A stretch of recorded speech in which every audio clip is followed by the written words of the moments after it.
And that's so important because I think for young ladies, particularly as they're scrolling social media, always comparison. We've talked about comparison before, how that's such a vile thing to let into our hearts. But to know that God is intimately acquainted with all of our ways, and that means even the things that we don't like about ourselves. Yes. And he still chooses to love you and define you through his love for you. Exactly. Recognizing and resisting insecurity, the way that we do that is the security comes from that piece of knowing that we're loved. Think about when insecurity comes in our lives. It's usually when there's some sort of change or we don't really know what our role is on that. But if you know the one who is in charge of everything, right? And he is above everything. If you go back to that, your security is there. Mm-hmm. And really that's tied into our identity. Self-worth is tied into our identity in such a way that it's like you can't even take that apart. That is what the enemy is continually trying to do. He did that with Eve in the Garden of Eden. Did God really say? Satan was trying to get Eve to doubt God's goodness, right? And the role of what God said she could do or not do. And then later on, when Jesus was baptized and then came up from the water and the Father said, "This is my Son in whom I'm well pleased." What happened was God the Father was affirming him and saying, "You are my son. This is my son in whom I'm well pleased." But then right after that, when the Spirit took him into the wilderness, the very first thing the enemy asks him is, "Are you really the Son of God?" Basically, if you are the Son of God, change these stones into bread. He was trying to get him to doubt his identity.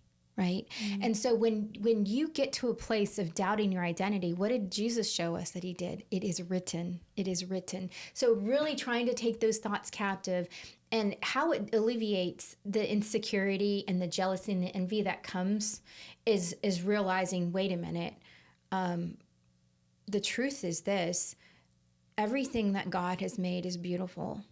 Mm-hmm. And if I see a young lady and she is beautiful, that doesn't mean that I'm not beautiful.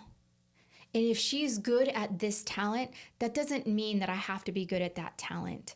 And I'm actually speaking to the old me. I wrote something a long time ago. I called it "Free to Enjoy the Butterflies."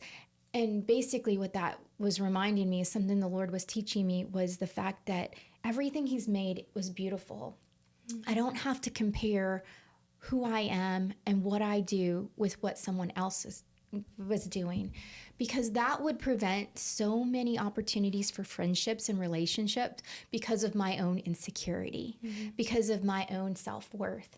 And so you can tell a lot when someone feels secure with who they are based on them uplifting someone, right? Mm-hmm. And not in a bad way of saying, "Oh, you're just so good, I'm nothing." No. You're confident in who you are, and something we'll share is how beautiful a rose is, how beautiful a daisy is, how beautiful a gladiola is. All of these flowers are beautiful, mm-hmm. but they don't look the same.